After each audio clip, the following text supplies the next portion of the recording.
Hello வணக்கம்.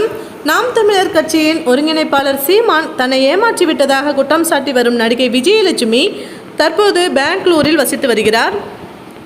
பெங்களூரில் இருந்தபடி அவ்வப்போது தனது சமூக வலைதளங்கள் மூலம் வீடியோ வெளியிட்டு பரபரப்பை ஏற்படுத்தி வருகிறார். இந்த நிலையில் விஜயலட்சுமி இன்று வெளியிட்டிருக்கும் வீடியோவில் சவுக்கு சங்கர் விஷயத்தில் மீடியாவை சந்தித்து கொஞ்சி பேசுகிறார் சீமான்.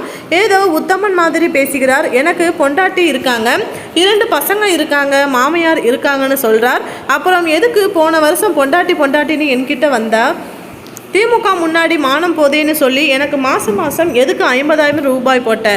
உனக்கு மட்டும்தான் குடும்பம் இருக்கா? என்னையும் கர்நாடகாவில் உள்ள நடிகரையும் இணைச்சு வச்சு அசிங்கமாக பேசினியே. இந்த வழக்கை நான் கர்நாடகாவில் கொடுத்தா என்ன ஆகும் தெரியுமா?